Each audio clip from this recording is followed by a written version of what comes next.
कैसे हैं दोस्तों। वो अमेरिका के इतिहास में किसी भी एरोप्लेन को हाईजैक करने वाला पहला इंसान था। उसने $2 लाख के साथ पैराशूट के जरिए एक कमर्शियल एरोप्लेन से छलांग लगाई और बिना किसी ट्रेस के गायब हो गया। ये एक ऐसी घटना थी जिसने अगले 40 सालों तक FBI को उलझाए रखा। केस की तह तक जाना तो दूर, इतने सालों बाद भी FBI मुजरिम की पहचान तक नहीं कर पाई। तारीख थी 24 नवंबर 1971, बुधवार का दिन। इसके अगले दिन यानी 25 नवंबर को अमेरिका में थैंक्स गिविंग डे था, जिसके जश्न की तैयारियां चल रही थी। जगह थी पोर्टलैंड, अमेरिका के ओरेगोन स्टेट का सबसे ज्यादा आबादी वाला शहर। डैन कूपर नाम का एक आदमी एयरपोर्ट आता है और नॉर्थ वेस्ट एयरलाइन की फ्लाइट से सिएटल, जो कि वॉशिंगटन में है, के लिए $20 की एक टिकट खरीदता है। 70s के दौर में फ्लाइट पे चढ़ना बस पे चढ़ने जैसा था, क्योंकि बिना किसी आइडेंटिटी कार्ड या डॉक्यूमेंट के फ्लाइट टिकट्स मिल जाया करते थे और तो और कोई सिक्योरिटी चेक भी नहीं हुआ करता था। इसलिए प्लेन में गन या बॉम्ब ले जाना बहुत आसान था। ये टिकट डैन कूपर के नाम से खरीदा गया था। इस पैसेंजर की उम्र लगभग 40 साल थी और इसने black suit, white shirt, black tie और ब्राउन शूज पहना हुआ था। मिस्टर कूपर अपने साथ एक ब्रीफकेस और एक छोटा पेपर बैग कैरी कर रहे थे। प्लेन में चढ़ने के बाद वो सीधे पीछे की ओर गए और सबसे आखिरी सीट पर बैठ गए। सिगरेट जलाई और अपने लिए एक बर्बन, जो कि एक अमेरिकन विस्की होती है, ऑर्डर किया। लगभग 3 बजे फ्लाइट ने टेक ऑफ किया। अभी तक सब कुछ ठीक ही था, लेकिन अब कूपर के फर्स्ट मूव का वक्त आ गया था। उसने एयर होस्टेस को बुलाया और एक छोटा सा नोट दिया। एयर होस्टेस ने सोचा कि शायद ये बंदा फ्लर्ट कर रहा है, इसलिए उसने बिना कुछ बोले नोट अपने पॉकेट में रख लिया। ये देखकर कूपर ने उसे अपने पास बुलाया और कहा, आपकी जगह मैं होता तो इसे जरूर पढ़ता। कूपर के जोर डालने पर एयर होस्टेस ने नोट को खोला, जिसमें लिखा था, मेरे पास एक बॉम्ब है और मैं चाहता हूँ कि आप मेरे पास बैठें। एयर होस्टेस डरते डरते उसके पास बैठ गई। फिर कूपर ने सूटकेस खोलकर उसे कुछ दिखाया जो बॉम्ब जैसा दिखाई पड़ रहा था। कूपर ने उसे अपनी डिमांड्स लिखने को कहा ताकि वो उसे कैप्टन तक पहुँचा सके। पहली डिमांड थी $2 लाख, जो शाम 5 बजे तक अरेंज हो जानी चाहिए थी। दूसरा था एक फ्यूल ट्रक और तीसरा 4 पैराशूट्स। 1971 में $2 लाख आज के हिसाब से लगभग $15 लाख के बराबर होते हैं। कूपर का प्लान इसके डिमांड से बिल्कुल साफ जाहिर हो रहा था। फ्यूल ट्रक की डिमांड का मतलब ये था कि वो फ्लाइट में रिफ्यूलिंग करवाकर इसे फिर किसी और जगह ले जाना चाहता था। पैराशूट की डिमांड इसलिए थी ताकि वो प्लेन से कूद सके, लेकिन 4 पैराशूट्स की डिमांड एक स्मार्ट मूव थी। इसे कूपर FBI को ये अंदेशा देना चाहता था कि वो अपने साथ किसी और को भी लेकर जाएगा और FBI पैराशूट्स के साथ कोई छेड़छाड़ ना करे।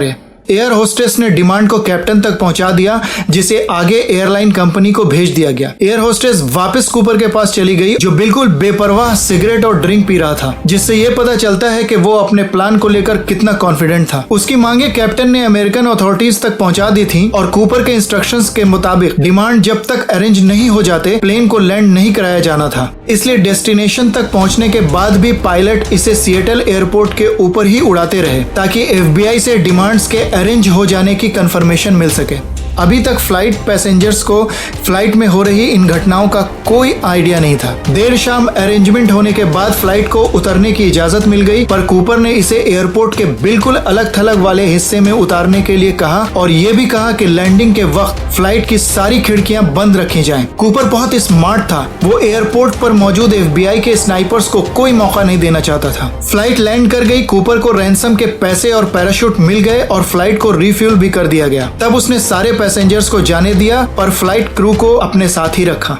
अब कूपर फ्लाइट को मैक्सिको ले जाना चाहता था। कूपर ने साफ तौर पे ये इंस्ट्रक्शन दिया था कि फ्लाइट के दौरान प्लेन का लैंडिंग गियर डाउन ही रहेगा और प्लेन 10,000 फीट की ऊंचाई पर ट्रेवल करेगी। जैसे जैसे ये फ्लाइट मैक्सिको की तरफ बढ़ रही थी, FBI के 2 फाइटर जेट्स हवा में इस प्लेन पर नजर रख रहे थे, पर रात होने और बारिश की वजह से ये थोड़ा मुश्किल हो रहा था। रात करीब 8 बजे कूपर ने एयर होस्टेस को कॉकपिट में जाने के लिए कहा। वो चाहता था कि उसे अकेला छोड़ दिया जाए। थोड़ी ही देर बाद पायलट्स को प्लेन के पिछले दरवाजे के खुलने का अलर्ट मिला। दरअसल ये प्लेन एक बोइंग 727 था, जिसमें पीछे की तरफ एक सीढ़ियों वाला दरवाजा था, जिसे उड़ान के वक्त खोला जा सकता था। बॉम्ब और पैसों से भरा सूटकेस लेकर कूपर पैराशूट की मदद से प्लेन से जंप कर चुका था। कूपर ने सिएटल और नेवाडा के एक शहर रेनो के बीच घने जंगल के ऊपर छलांग लगाई थी। इसके बाद कूपर का क्या हुआ, ये अगले 50 सालों तक बहस का मुद्दा रहा, लेकिन एक चीज जो बिल्कुल साफ थी वो ये कि इसके बाद कभी भी कूपर को देखा या सुना नहीं गया। FBI ने प्लेन की बहुत गहन गहन जांच की, वो ऐसी किसी चीज की तलाश में थे जिसके जरिए कूपर तक पहुंचा जा सके, पर प्लेन में कूपर की ब्लैक टाई और सिगरेट बर्ड्स के अलावा कुछ भी नहीं मिला। टाई और सिगरेट बर्ड्स का सिंपल डीएनए टेस्ट करके कूपर की पहचान की जा सकती थी, पर 1970 के दौर में ये टेक्नोलॉजी अवेलेबल नहीं थी। एफबीआई ने बहुत बड़े स्केल पर इन्वेस्टिगेशन शुरू कर दी। कूपर या उसके ट्रैक को जंगल और उसके आसपास तलाशा गया, पर कुछ भी हाथ नहीं लगा। एफबीआई ने एयर होस्टेस के बयान के बेसिस पर स्केच तैयार किया, पर इससे भी बात नहीं बन पाई। कुछ लोग सोच सकते हैं कि ग्राउंड पर कूपर का कोई साथी भी रहा होगा, पर एफबीआई ने इस बात को नकार दिया, क्योंकि पायलट ने ये एडमिट किया था कि मेक्सिको डेस्टिनेशन कंफर्म होने के बाद सिएटल से मेक्सिको का फ्लाइट पाथ पायलट ने ही चूज किया था।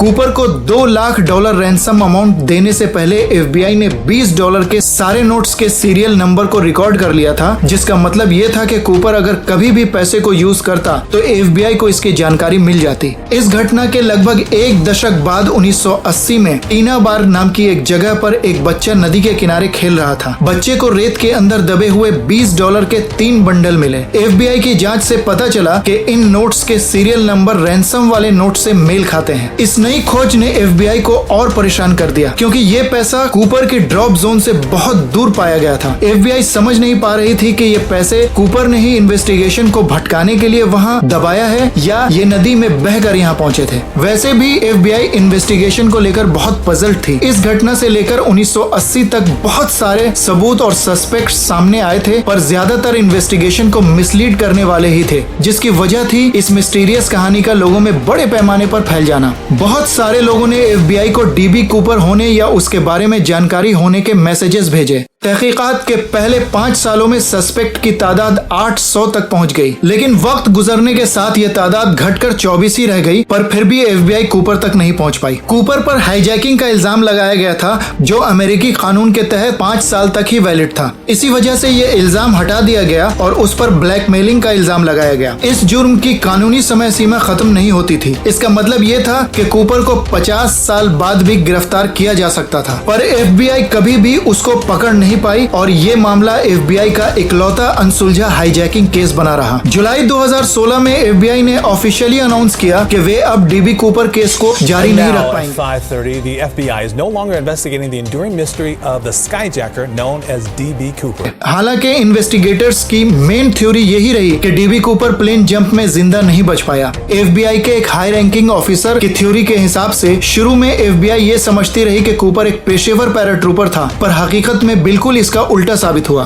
क्योंकि उसने एफबीआई के जरिए दिए गए पैराशूट्स में से सबसे खराब पैराशूट्स को चुना। अगर वो पेशेवर होता तो उसे इसकी जानकारी जरूर होती। दरअसल कूपर ने जंप करने के लिए जिस पैराशूट को चुना उसको कंट्रोल नहीं किया जा सकता था। ये हवा के बहाव के साथ ही उड़ता जाता था। एफबीआई के बेस्ट गेस के हिसाब से कूपर ने जब जंप किया तो वो पैराशूट को कंट्रोल नहीं कर सका और नदी में गिर गया और डूब गया, और नदी उसे और सूटकेस को अपने साथ बहा ले गई, जिसकी वजह से कुछ नोट्स के बंडल अलग हो गए और रेत में पाए गए। ये नदी आगे चलकर एक बड़ी नदी कोलंबिया रिवर में मिलती है, जो प्रशांत महासागर में गिरती है। मतलब ये कि कूपर की बॉडी और उसके सूटकेस के अवशेष प्रशांत महासागर के तल तक पहुंच गए होंगे, पर यह सिर्फ थ्योरी ही थी जिसके होने की प्रोबेबिलिटी सबसे ज्यादा थी। लेकिन एफबीआई को 50 साल बाद तक कूपर के जिंदा या मुर्दा होने का कोई सुराग नहीं मिला था, और थक हार कर उन्होंने 2016 में इस केस को क्लोज कर दिया, जिसका मतलब ये था कि डीबी कूपर का प्लेन हाईजैक करना और फिर पैसे लेकर फरार हो जाना और कभी न पकड़ा जाना एक मिस्ट्री ही बनी रहेगी।